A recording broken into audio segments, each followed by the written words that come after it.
જય સ્વામિનારાયણ મિત્રો. મજામાં હશો, તંદુરસ્ત હશો. સાથે સાથે હવે આપણે અભ્યાસમાં ધ્યાન આપીશું જ. લાસ્ટ આપણે વિદ્યુત વિભાજન, ફેરેડેના નિયમો અને વિદ્યુત વિભાજનની નિપજોની વાત કરી હતી. બરાબર મિત્રો. હવે એને લગતા દાખલા જોતા પહેલાં સૂત્રો વિશે વાત કરીએ કે કોઈ ધારો કે M+N ધનભારિત આયન છે, એ N મોલ ઇલેક્ટ્રોન મેળવી અને 1 મોલ ધાતુમાં રૂપાંતર પામે છે. એટલે આનો મતલબ એવો થશે કે 1 મોલ M બરાબર N મોલ ઇલેક્ટ્રોન, એટલે N ફેરાડે બરાબર N ગુણ્યા 9500 કુલમ. બીજું સૂત્ર એ થશે કે Q બરાબર IT. Q બરાબર IT, આ સૂત્ર આપણે આગળ ફેરાડેનો નિયમ આવી ગયું. પછી 1 ફેરાડે વિદ્યુત જથ્થો એટલે 1 તુલ્યભાર નિપજ. કોઈ પણ નિપજ હોય એનો 1 તુલ્યભાર મેળવવા માટે 1 ફેરાડો વિદ્યુત જથ્થો જોઈએ.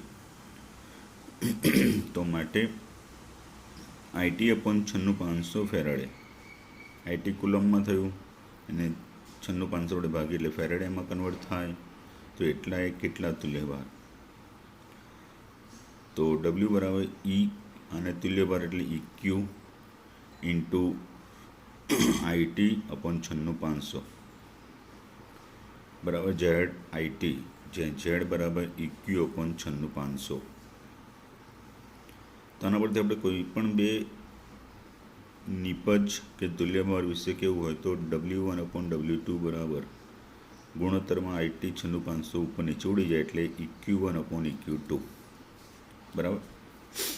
બીજા MCQ માટે કેટલાક શોર્ટ સૂત્રો છે કે નિપજના મોલ બરાબર Q ઇન્ટુ 1 એ નિપજના સૈદ્ધાંતિક મોલ તરીકે છેદમાં NF, અથવા તો કે IT ઇન્ટુ 1 છેદમાં NF.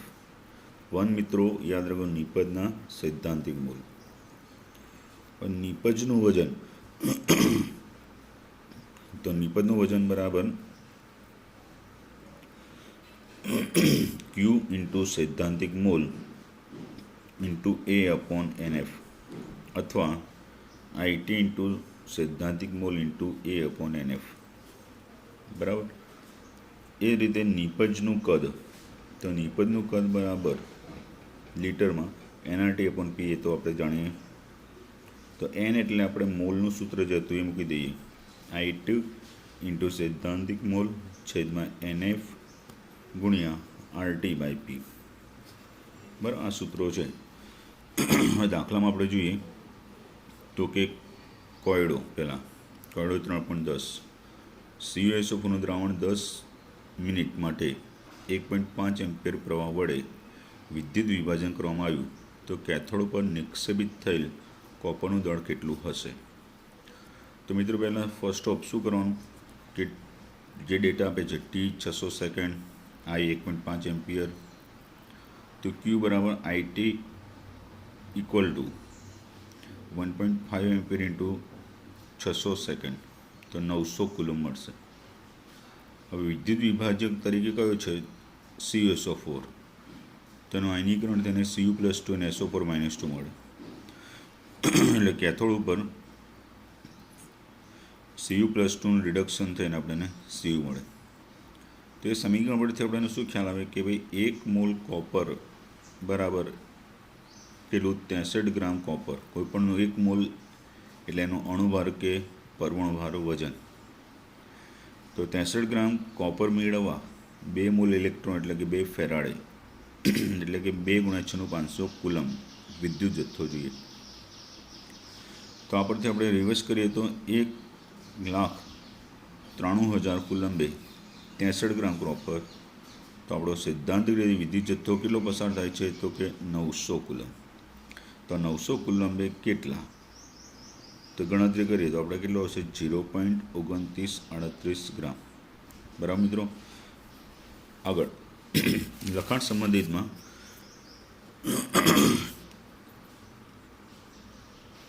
જો 0.5 એમ્પિયર લખાણ સંબંધમાં 3.10 છે. એમાં જો 0.5 એમ્પિયર પ્રવાહ ધાત્વિય તારમાંથી 2 કલાક માટે વહે છે તો તારમાંથી કેટલા ઇલેક્ટ્રોન વહી ગયા હશે?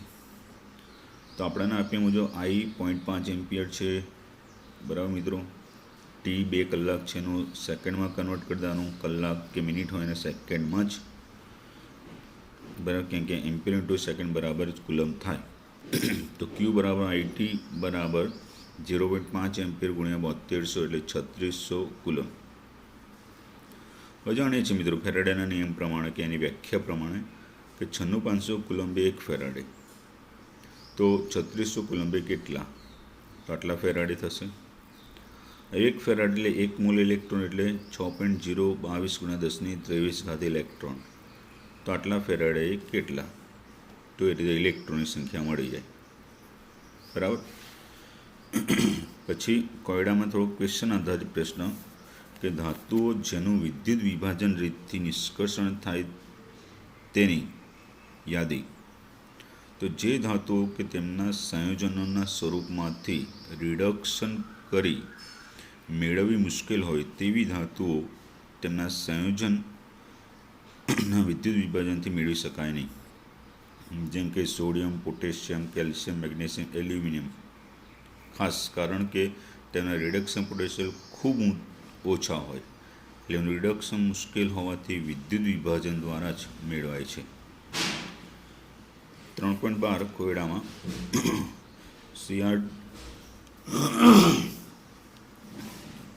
Cr2O7 -2 + 14H++ 6 electron gives 2Cr + 3 + 7H2 પ્રક્રિયાને ધ્યાનમાં લો તો 1 મોલ ડાયક્રોમેટ આયનનું રિડક્શન કરવા માટે વિદ્યુતનો કેટલો જથ્થો ઇલેક્ટ્રોનના પર્યાયમાં જરૂરી પડશે? તો આ સમીકરણ જે આપણને આપ્યું છે એમાં તમે જોયું કે 1 મોલ ડાયક્રોમેટના રિડક્શન માટે 6 મોલ ઇલેક્ટ્રોનની જરૂર પડે છે. એવું કેમ? તો કે આનો ઓક્સિડેશન આંક 6 × 2 એટલે +12, આનો 3 × 2 એટલે +6. તો 6નો ઘટાડો થયો એટલે અહીંયા 6 મોલ ઇલેક્ટ્રોન જોઈએ, બરાબર, રેડોક્સમાં શીખ્યા એ પ્રમાણે. તો પ્રક્રિયાની તત્વયુગ્મિતિ પ્રમાણે 1 મોલ ડાયક્રોમેટના રિડક્શન માટે 6 મોલ ઇલેક્ટ્રોન જરૂરી. તો 6 મોલ ઇલેક્ટ્રોન એ 6 ફેરાડે, તો 6 × 96500 કુલમ એટલે 5,79,000 કુલમ. સ્વાધ્યાયના દાખલાઓમાં નીચેના રિડક્શન માટે કેટલો વિદ્યુત ભાર જોઈએ? એમાં 1 મોલ Al+3 માંથી Al, 1 મોલ Al+3 માંથી Al. આ તો બધા સિમ્પલ જ છે મિત્રો. જો એમાં વાત કરીએ તો Al+3નું રિડક્શન કરવા 3 મોલ ઇલેક્ટ્રોનની જરૂર પડે. તો એ પરથી કહી શકાય કે 1 મોલ Al+3ના રિડક્શન માટે 3 મોલ ઇલેક્ટ્રોન જરૂરી. તો 3 મોલ ઇલેક્ટ્રોન બરાબર 3 ફેરાડે ગુણ્યા 3 બરાબર 3 × 96500 કુલમ એટલે 2,89,500 કુલમ. એ રીતે Cu+2 માંથી Cu તેનું રિડક્શન કરવા માટે કેટલા? 2 મોલ ઇલેક્ટ્રોન જોઈએ. તો 2 મોલ ઇલેક્ટ્રોન એટલે 2 ફેરાડે બરાબર 2 × 96500 કુલમ એટલે 1,03,000 કુલમ. એ જ રીતે 1 મોલ MnO4 - 1 MnO4 - 2 છે મિત્રો. આ MnO4 - 2 માંથી Mn+2. તો MnO4 - 1 -2 એનો ઓક્સિડેશન કેટલો? +7. +7માંથી કેટલો? +2. તો કેટલા ઇલેક્ટ્રોન, કેટલાનો ઘટાડો થયો છે? 5નો એટલે 5 ઇલેક્ટ્રોન, બરાબર. તો આમ સમીકરણ પરથી 1 મોલ MnO4 - 2નું Mn+2માં રિડક્શન માટે 5 મોલ ઇલેક્ટ્રોન જરૂરી. તો 5 મોલ ઇલેક્ટ્રોન બરાબર 5 ફેરાડે એટલે 5 × 96500 એટલે કેટલા થશે? 48,25,000 કુલમ. બરાબર મિત્રો.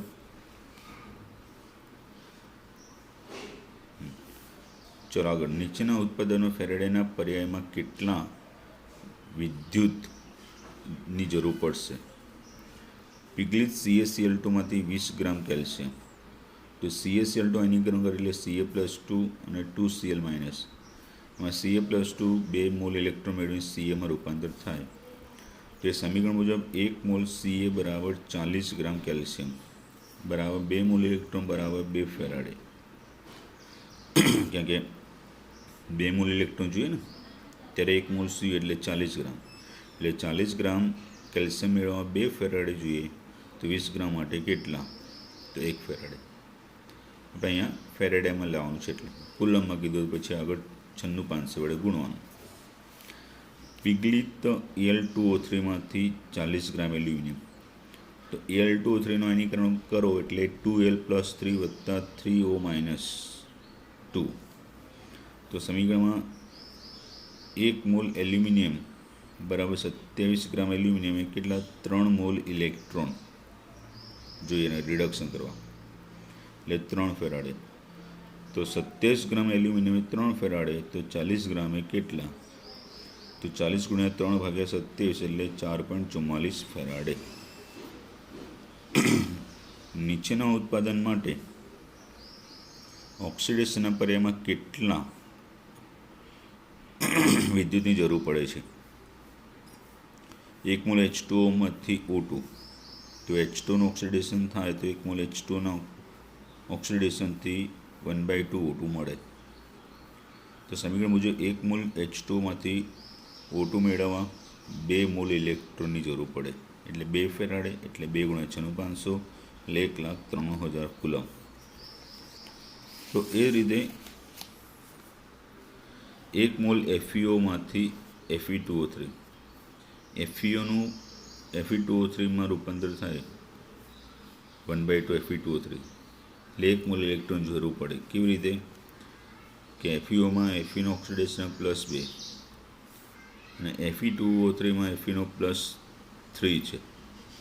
તો +3 × 2 એટલે +6 ઇન્ટુ પાછું 1/2 એટલે +3 આવી જાય. તો કેટલાનો ઘટાડો થયો? 1નો. તો સમીકરણ મુજબ 1 મોલ FeOનું Fe2O3માં ઓક્સિડેશન માટે 1 મોલ ઇલેક્ટ્રોન, તો 1 ફેરાડે બરાબર 96,500 કુલમ જોઈએ. બરાબર મિત્રો.